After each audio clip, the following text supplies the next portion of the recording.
नमस्कार मित्र, आज दिनांक 9/3/2024 आज आमच्या सातारा तालुक्यातील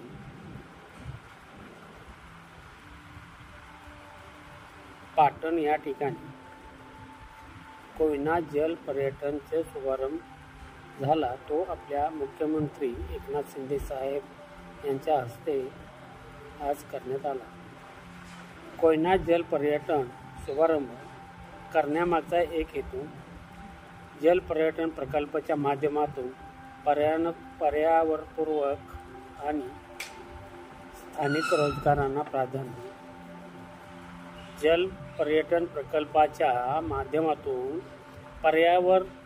पर्यावरणपूरक विकास आणि स्थानिक रोजगारास प्राधान्य असे मुख्यमंत्री एकनाथ साहेब यांच्या उद्गारातून गेले। कोयना जल पर्यटन केंद्र हे देशात गोड्या पाण्याचे सर्वात मोठे जलाशय पर्यटन केंद्र असून या माध्यमातून पर्यावरणपूरक विकास आणि स्थानिक रोजगार या बाबतीत प्राधान्य देण्यात येणार आहे, असे प्रतिपादन एकनाथ शिंदे साहेब यांनी केले आहे। सातारा जिल्ह्यातील जावळी तालुक्यातील मुनावळे येथे कोयना जलाशय शिवसागर तीर येथे महाराष्ट्र शासनाच्या पर्यटन विकास महामंडळ कोयना जल पर्यटन शुभारंभ मुख्यमंत्री एकनाथ शिंदे यांच्या हस्ते झाला। यावेळी आयोजित समारंभात ते बोलत होते। या प्रसंगी उद्योग मंत्री उदय सामंत,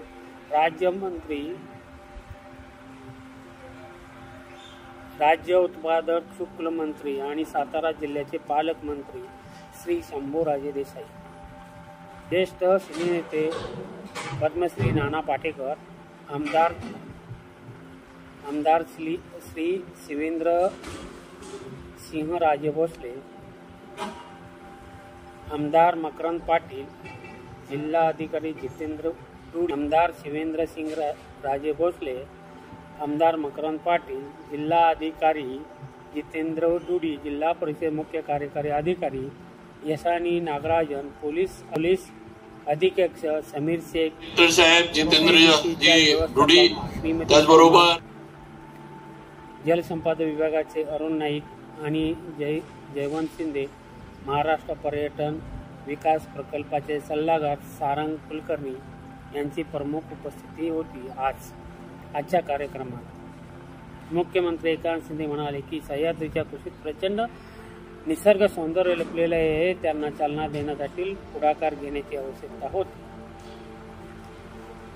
त्यासाठी ऑफिशियल सिक्रेट ऍक्ट काढल्याने या परिसराचा विकासाला चालना मिळाली आहे। मासेमारी, बोटिंग, जल पर्यटन यासाठी या बाबीचा फायदा होणार आहे। मात्र विकास करत असताना तो कोणत्याही परिस्थितीत पर्यावरणपूर्वकच असला पाहिजे। पाणी दूषित होता कामा नये, तसेच स्थानिक लोकांना या ठिकाणी रोजगार मिळाला पाहिजे, अशी सूचना पर्यटन विभागाला आपण दिल्याची यावेळी मुख्यमंत्री शिंदे साहेबांनी सांगितले आहे। जल पर्यटनाच्या माध्यमातून स्थानिक अर्थव्यवस्था द्विगुणित करण्यात आणि स्थानिकांना रोजगार संधी निर्माण करण्यात मोठा वाव आहे। स्थानिक बोटिंग व्यवसाय, बोट खरेदीसाठी आप्पासाहेब पाटील विकास महामंडळाच्या माध्यमातून बिनव्याजी कर्ज उपलब्ध करून देण्यात येईल, असे सांगून ते पुढे म्हणाले, या भागात विकासासाठी मुख्यमंत्री स्वयंरोजगार प्रकल्प हाती घेण्यात आलेला आहे। आपटी ते तापोळा तसेच कोकण आणि पश्चिम महाराष्ट्र यांना जोडणारा रघुवीर घाटातील रस्ता याबाबतीत आपटी ते तापोळा तसेच पश्चिम महाराष्ट्र यांना जोडणारा रघुवीर घाटातील रस्ता याबाबतीत प्राधान्यपणे पूर्ण करण्यात येणार आहे। मुख्यमंत्री एकनाथ शिंदे म्हणाले की रोजीरोटीसाठी गावापासून, आई वडिलापासून, कुटुंबापासून तरुणांना दूर जावे लागते। त्यांना रोजगारासाठी गाव सोडून जावं लागते। गाव सोडून जाऊ नये, उलट गाव सोडून गेलेले पुन्हा आपल्या गावी यावे या स्थानिक स्तरावर रोजगार उपलब्ध व्हावेत हा आपला उद्देश आहे। विकासात्मक कामं करणारे शासन असल्यामुळे राज्यात अनेक पायाभूत प्रकल्प सुरू आहेत। 1,37,000 कोटीचे प्रकल्पाचे दावोस येथील उद्योग परिषदेत करार झाले आहेत। 3,93,000 कोटीचे उद्योग राज्यात येत आहेत। 5 लाख कोटीची गुंतवणूक राज्याच्या विकासासाठी आणली आहे। उद्योग वाढीसाठी उद्योजकांना सर्वतोपरी पायाभूत सुविधा उपलब्ध करून दिल्या जात आहेत। कार्यक्रमाचे वास्तविक आमदार श्रीमंत छत्रपती शिवेंद्र सिंग राजे भोसले यांनी केले। कार्यक्रम सुरुवातीस पर्यटन विकासाच्या कोयना व जल पर्यटन केंद्र उद्घाटन मंत्री एकनाथ शिंदे यांच्या हस्ते झाले।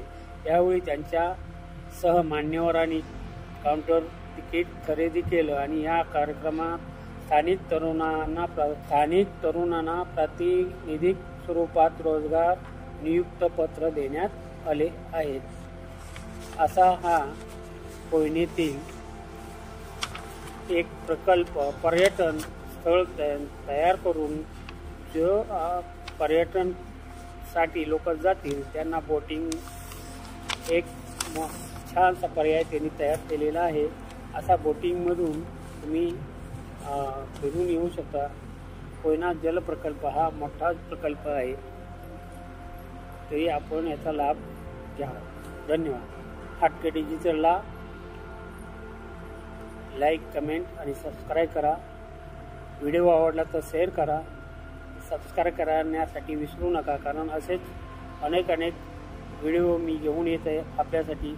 आज तुमच्यासाठी घेऊन आलेले कोयना जल पर्यटन शुभारंभ हा झालेला आहे आणि जो कोयने धरणामध्ये जल पर्यटन हा नवीन प्रकल्प चालू केलेला आहे, तरी आपण सर्वांनी या प्रकल्पाचा लाभ घ्यावा असे मी आपणास सांगतो। निसर्ग सौंदर्य, कोयना ही निसर्ग सौंदर्यात कुशीत वसलेलं असं हे कोयना धरण आहे। जर तुम्ही तिकडे गेलात तर तुम्हाला कोयना धरणाचं काय निसर्ग सौंदर्य आहे हे पाहण्यास आणि तुमचं नयन सुख पूर्ण होणार। अशी ही दाट झाडी, अशी मोठं जलाशय, तिकडं पाहाल तिकडं पाणी आणि दूरवर नजर टाकाल तिकडे जंगल, असा हा कोयना जल प्रकल्प आहे। तर मी अवश्य या कोयना जल पर्यटन प्रकल्पास भेट द्या, तिथे जा, तिथला आनंद घ्या, आनंद लुटा। धन्यवाद।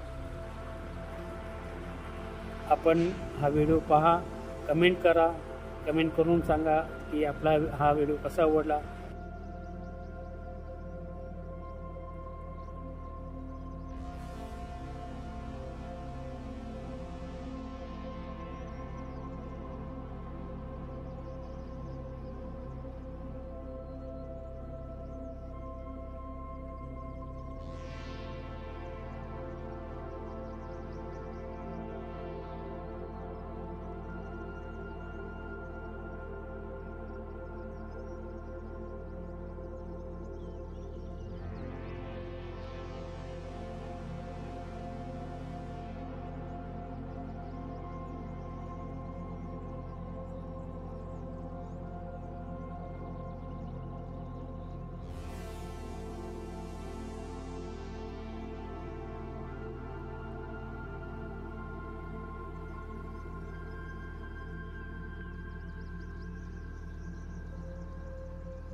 सगळ्यांचं मनापासून मी स्वागत करतो।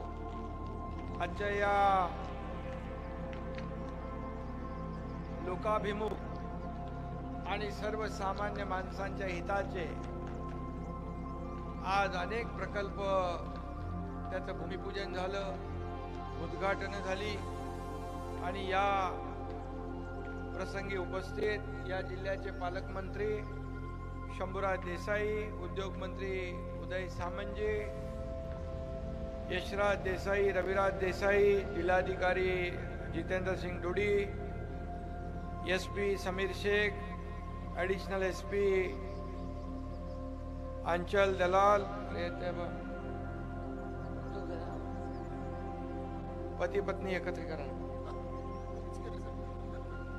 उपस्थित सर्व अधिकारी आणि मोठ्या संख्येने भर उन्हाळ्यात उन्हामध्ये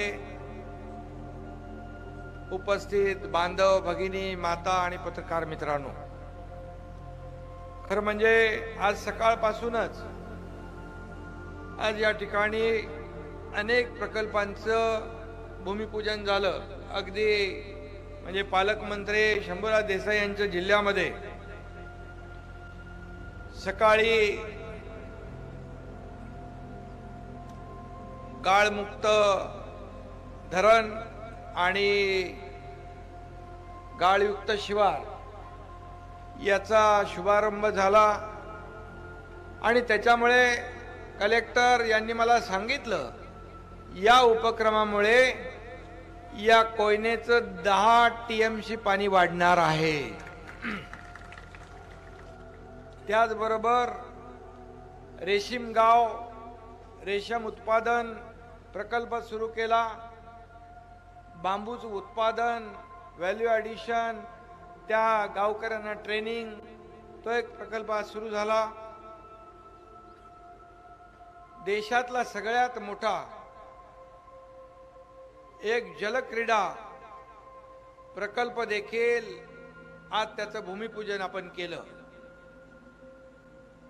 आणि आता पाटण तालुक्यातील दरडग्रस्त गावांचं पुनर्वसन, मल्हारपेठ पोलीस स्टेशन इमारत व निवासस्थान, पाटण पोलीस स्टेशन आणि कर्मचाऱ्यांचं निवासस्थान आणि त्याचबरोबर पहिल्यांदा तहसीलदार आणि प्रांत यांना स्कॉर्पिओ गाड्या देण्याचाही या ठिकाणी शुभारंभ होणार आहे. आणि म्हणून आज सकाळपासून भरगच्च असे लोकाभिमुख कार्यक्रम उपक्रम या ठिकाणी सुरू केलेले आहेत. खरं म्हणजे शंभूराज देसाई यांना मी मनापासून धन्यवाद देतो की त्यांच्या या जिल्ह्यामध्ये आपण गेले 1.5 वर्षामध्ये अनेक लोकाभिमुख उपक्रम केले आणि हे लोकांच्या हिताचे प्रकल्प आहेत. मला समाधान आहे की या जिल्ह्याचा मी सुपुत्र, ही माझी जन्मभूमी, ही सगळी माणसं माझे नातेवाईक आहेत, हे कुटुंबीय आहेत, हा परिवार आहे. आणि अशा या जन्मभूमीमध्ये या ठिकाणी आज देशातला पहिला प्रकल्प मुनावळे इथं सुरू करण्याची संधी मला मिळाली. आणि पाटणमध्ये पण आपण तसा जलक्रीडा प्रकल्प आपण करतोय. 70 कोटी त्यासाठी आपण मंजूर केलेत. आणि त्याचबरोबर दरडग्रस्त गावकऱ्यांसाठी या ठिकाणी आपण आज आपल्याला मी एवढंच सांगतो की मी जेव्हा नगर विकास मंत्री होतो त्यावेळेस इकडं मिरगाव ना ते मिरगावला आलो होतो आणि तिथं पाहिलं की दरडग्रस्त गाव, तिथं लँडस्लाईड झालं, वर डोंगर खाली आला आणि अशा या परिस्थितीमध्ये या लोकांचं कायमस्वरूपी पुनर्वसन आवश्यक होतं. मी मगाशी शंभूराज देसाई यांनी सांगितलं की हे सरकार सर्वसामान्यांच्या हितासाठी हे सरकार स्थापन झालंय. हे कायदे कुणासाठी आहेत? लोक कायद्यासाठी का कायदा लोकांसाठी? तर मी सांगितलं कायदा बिदा नियम बाजूला राहू द्या. MMRDAच्या अधिकाऱ्यांना मी तात्काळ सूचना निर्देश दिले. MMRD जरी मुंबई MMR साठी असली तरी या पाटण तालुक्यातला हा दरडग्रस्त जो गावकरी भूमिपुत्र महाराष्ट्रामध्ये राहतो, महाराष्ट्राच्या बाहेर राहत नाही, त्याला तात्काळ निधी मंजूर करा. 160 कोटी रुपये आपण त्याला मंजूर केले. मला आठवतं इरिगेशनचे कॉलनी होते, तिकडे गेलो होतो कोयना नगरमध्ये, आणि तिथली रिपेरिंग दुरुस्ती करण्याची आवश्यकता होती. ताबडतोब 5 कोटी रुपये, मला वाटतं 5 कोटी रुपये आपण तात्काळ दिले. आणि आज हे दरडग्रस्त जे आहेत हे सगळे गावकरी, त्यांचा चेहऱ्यावरचा एक आनंद आपण पाहिला. मी आपल्याला एवढंच सांगतो की जिथं जिथं आपत्ती येते, पूर येतो, संकट येतं, तिथं हा एकनाथ शिंदे पहिल्या नंबरला असतो. आणि त्यामुळे जेव्हा जेव्हा आपल्याला माहीत आहे, जेव्हा जेव्हा महापूर आला आणि जेव्हा जेव्हा संकट आलं, जेव्हा जेव्हा आपत्ती आली, दरडग्रस्त लोक संकटात आली, तेव्हा तेव्हा आपण त्यांना मदतीचा हात दिलेला आहे. मग तो महापूर कोल्हापूरचा असू द्या, सांगलीतला असू द्या, चिपळूणमधला असू द्या, महाडमधला असू द्या, कुठलाही असू द्या, शेवटी आपलं हे सरकार त्या लोकांसाठी आहे, लोकांना मदत करण्यासाठी आहे. आणि म्हणूनच मी ताई त्यांना जरा पंख्याखाली बसवा ना, पंख्याखाली ताई, पंखा तिकडे आहे ना, तिथे बसवा, त्यांना गरम झाल्यावर. तर अशा परिस्थितीमध्ये या ठिकाणी आपण जेव्हा शब्द देतो तो शब्द आपण पूर्ण करतो. आणि म्हणूनच हे सर्वसामान्यांचं सरकार आहे, सर्वसामान्यांना न्याय देणारं सरकार आहे, त्यांना संकट काळामध्ये वाचवणारं सरकार आहे. आणि म्हणूनच काही लोक घरात बसून कोणत्यावरून शेळे हाकणारा हा मुख्यमंत्री नाही, तर थेट लोकांमध्ये जाऊन संवाद साधणारा, भेटणारा, त्यांचं गाणं ऐकून घेणारा मुख्यमंत्री आहे.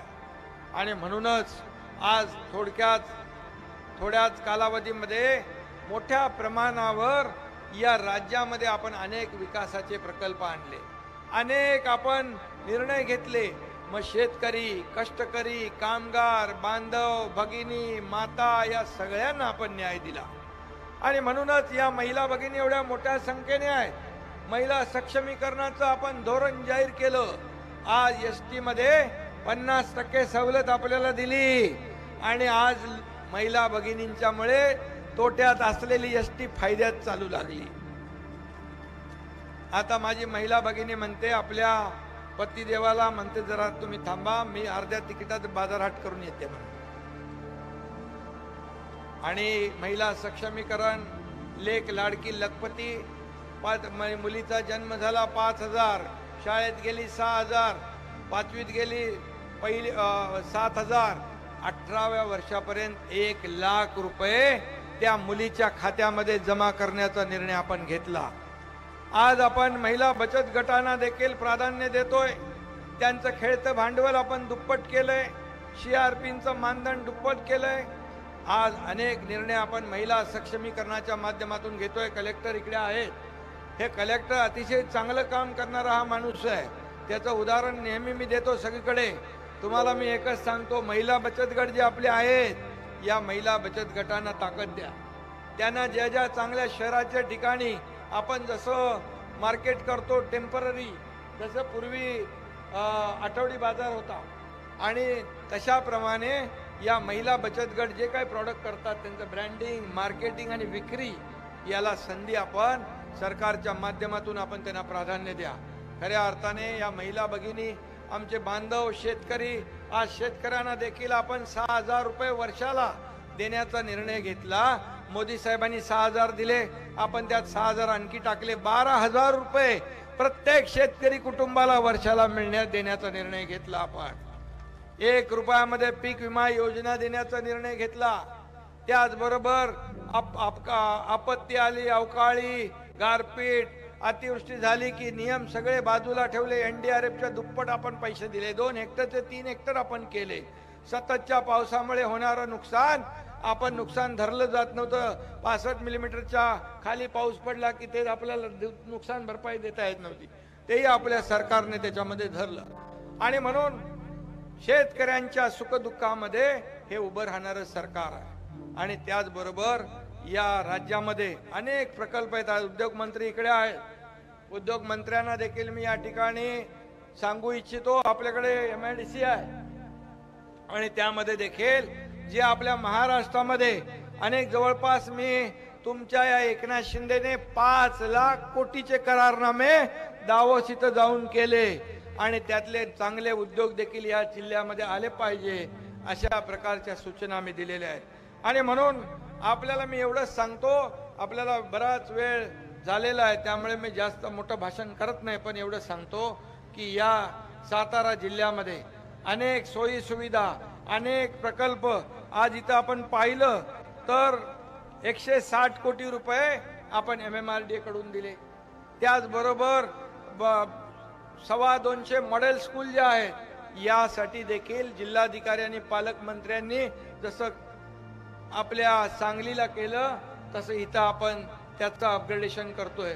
म्हणजे मुख्यमंत्री माझी शाळा सुंदर शाळा आपलं अभियान आहे, त्याच्यामध्ये मॉडेल स्कूल होतील. PSC आपण जवळपास 84 PSC अपग्रेड करताय.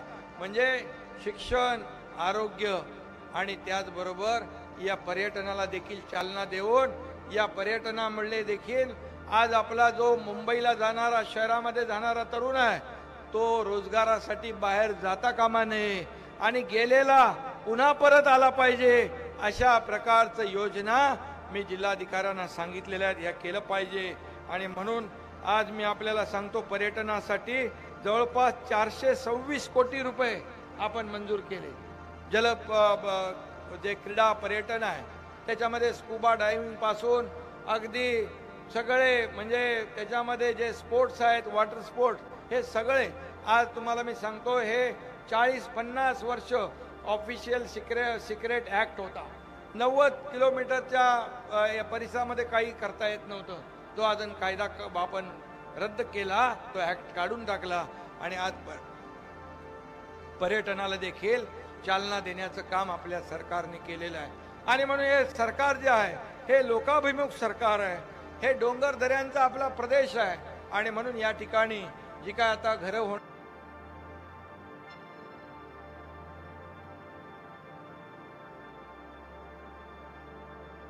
संबंधित लोकांना सूचना देतो. कारण शेवटी वाहन असतील तर लोकांपर्यंत लोकांची कामं करतील.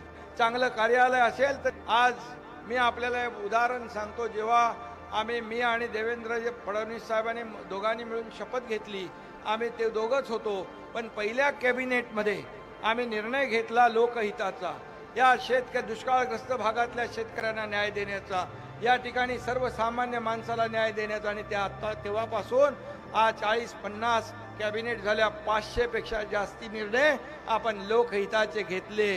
ते निर्णय वाचायला गेलो तर वेळ पुरणार नाही. आणि म्हणून एवढे निर्णय घेणारं लोकाभिमुख सरकार, सर्वसामान्यांचं सरकार आपल्या राज्यामध्ये काम करत आहे. आणि म्हणून आज शासन आपल्या दारी झाला. तुमच्याकडे किती लोकांना बेनिफिट मिळाला? 54 लाख लोकांना त्याचा लाभार्थ्यांना फायदा झाला.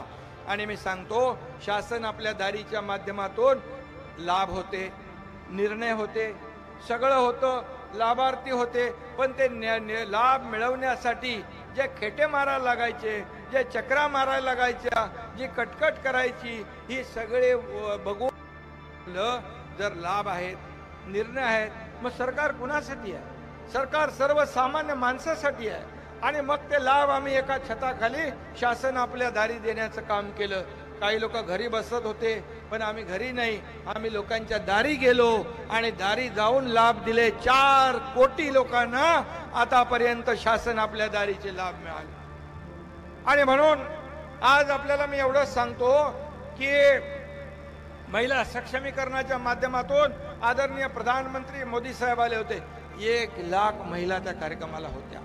आज केंद्र सरकार देखील आपल्याला मदत करते. जवळपास 2-3 कोटी महिलांना सक्षम करण्याचा निर्णय त्यांनी घेतलाय. आपल्या राज्य सरकारने देखील बचत गटाला सक्षम करण्याचा निर्णय घेतलाय. महिला, मगाशी मी म्हटल्याप्रमाणे महिला भगिनीला स्वतःच्या पायावर उभं करण्याच्या योजना आज आपण केल्या. आज जशा जिल्हाधिकारी आपण बांबूचं तिकडे केलं, रेशीम केलं, तस्फोट केले, तसंच आपल्याला पाटण तालुक्यात देखील ते करायचं आहे. आणि म्हणून त्यासाठी काही कमी पडणार नाही. निधीची आपण चिंता करू नका. हे देणारं सरकार आहे, हे घेणारं सरकार नाही आहे, हे देणारं आहे. आणि म्हणून सरकारच्या माध्यमातून जे जे काही सर्वसामान्य माणसाला देता येईल ते आम्ही देण्याचं काम करू.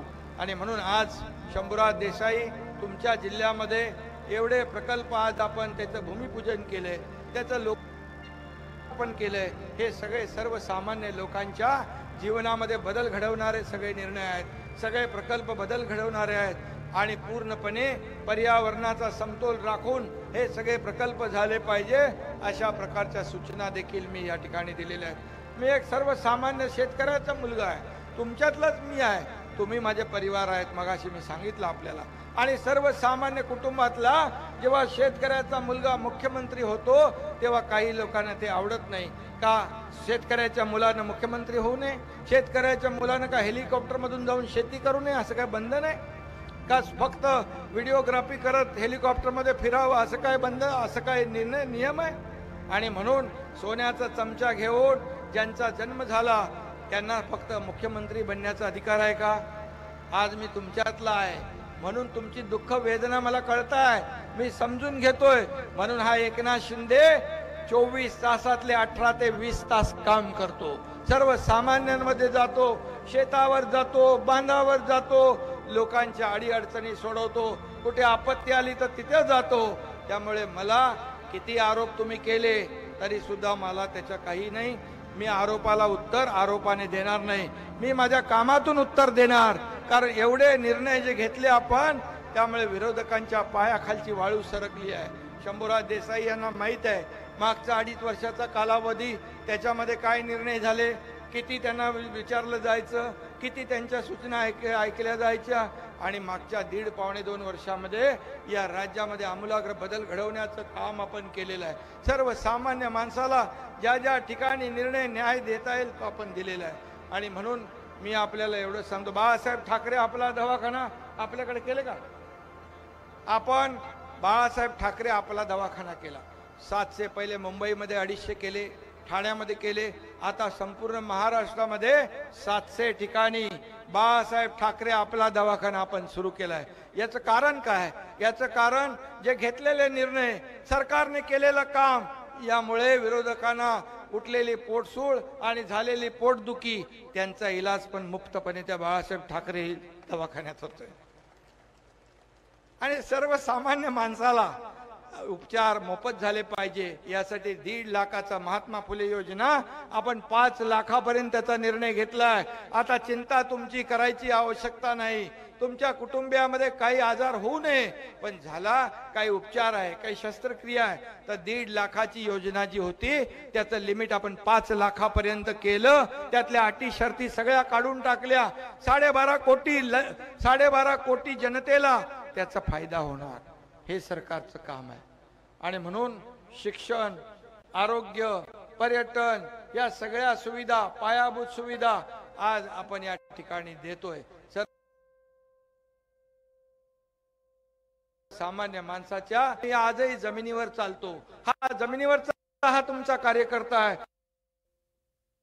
मी कालही कार्यकर्ता म्हणून काम केलंय, आजही कार्यकर्ता म्हणून काम करतोय, उद्याही मी कार्यकर्ता म्हणूनच काम करणार आहे. आणि म्हणून मी स्वतःला सीएम म्हणजे सगळे पत्रकार बांधव आपल्यालाही सांगतो, सीएम म्हणजे चीफ मिनिस्टर, पण मी स्वतःला सीएम म्हणजे कॉमन मॅन समजतो. सर्वसामान्य माणसाच्या दुःखामध्ये त्याच्या जर जाणून घ्यायचं असेल तर त्याला सर्वसामान्यच व्हावं लागेल. आणि म्हणूनच मी आपल्याला मनापासून धन्यवाद देतो. तुम्ही एवढ्या मोठ्या संख्येने आज उपस्थित आहात. मी एवढंच सांगेन, सातारा जिल्ह्यामध्ये ही माझी जन्मभूमी आहे, हे सगळे या माझ्या या रक्ता मांसाची माणसं आहेत आणि आपल्याला मी सांगतो महाराष्ट्रामध्ये आज वेगळ्या प्रकारे या महाराष्ट्राचा सर्वकष विकास होतोय। केंद्र सरकार आपल्याला पाठबळ देतंय, हे डबल इंजिनचं सरकार काम करतंय। मोदी साहेबांना देखील मी धन्यवाद देईन की त्यांनी आतापर्यंत आपण जेवढे प्रस्ताव पाठवले एकही प्रस्ताव आपला रद्द केला नाही, सगळे प्रस्ताव आपले मान्य केले आणि म्हणून हे डबल इंजिनचं सरकार यामध्ये डबल फायदा लोकांना झाला पाहिजे। अंगणवाडी सेविका, आशा सेविका या सगळ्यांना, अंगणवाडी सेविकांना देखील आपल्या सरकारने लाभ दिलाय। त्यांच्या ज्या काही अडचणी आहेत त्या आपण जाणून घेतोय। आशा सेविकांचं काम बाकी आहे, त्यांनाही निर्णय घेण्याचं काम सरकार करेल। आशा सेविकांना पण हे सरकार निराश करणार नाही आणि आपल्या या सगळ्या अंगणवाडी सेविका असतील, आशा सेविका असतील, या दुर्गम भागामध्ये काम करतायत, लोकांच्या सुखदुःखामध्ये धावून जात आहेत, त्यांना उपचार देण्याचं काम करतायत, डॉक्टरांच्या बरोबर काम करतायत आणि म्हणून या समाजातला, या राज्यातला प्रत्येक घटक हा सुखी राहिला पाहिजे, समाधानी राहिला पाहिजे, यासाठी आपल्या सरकारचा प्रयत्न आहे। आणि म्हणून मी पुन्हा एकदा आज जे हे प्रकल्प आज पूर्ण होत आहेत, ते जे आज भूमिपूजन होत आहे ते अतिशय, जिल्हाधिकारी महोदय तुमचं तर मी सगळीकडे चांगला कलेक्टर म्हणून चांगले नवीन नवीन जे काही तुम्ही उपक्रम करताय त्याचं नाव मी आवर्जून घेतो, कारण शेवटी एक सरकार लोकांसाठी आहे। सरकारचे कायदे लोकांच्या हिताचे असले पाहिजे। काम होणार नाही सांगायला काय लागत नाही, पण न होणार काम कसं होईल हे करायला स्किल लागतं आणि ते तुम्ही वापरताय। त्यामुळे तुम्हाला पालकमंत्री, तुम्हाला एक चांगला कलेक्टर लाभलेला आहे। हे धावणारा, पळणारा, सगळ्यांना मदत करणारा हा कलेक्टर या ठिकाणी तुम्हाला ज्या आज भूमिपूजन झाली ती लवकरात लवकर चांगल्या दर्जाची कामं करून घ्या आणि लोकांना दिलासा द्या। हे दरडग्रस्त गाव सगळे जे गावकरी आहेत यांना चांगल्या प्रतीची घरं, जसं इरशाळवाडीमध्ये मी डोंगरावर चढून गेलो, त्यांच्या दुःखामध्ये सहभागी झालो, त्यांना मदत करण्याचं काम केलं आणि त्यांची घरं देखील पहा, अतिशय चांगल्या प्रतीची उत्कृष्ट दर्जाची घरं झालेली आहे। तशा प्रकारची घरं आपण या ठिकाणी आपल्या बांधवांना, भगिनींना द्या, एवढंच सांगतो। धन्यवाद। जय हिंद, जय महाराष्ट्र। यानंतर पाटण पोलीस स्टेशन आणि ठिकाणी भूमिपूजन झालं, रेशीम प्रकल्पाचं भूमिपूजन झालं, बांबू उत्पादन केंद्राचं भूमिपूजन झालं। या सर्वसामान्य लोकांना या ठिकाणी रोजगार मिळाला पाहिजे। इथला तरुण रोजगारासाठी या भागातून बाहेर जाता कामा नये, जे गेलेले आहेत ते परत आले पाहिजे। अशा प्रकारचे प्रकल्प या ठिकाणी आपण पर्यावरण पूरक या ठिकाणी प्रकल्प करतोय।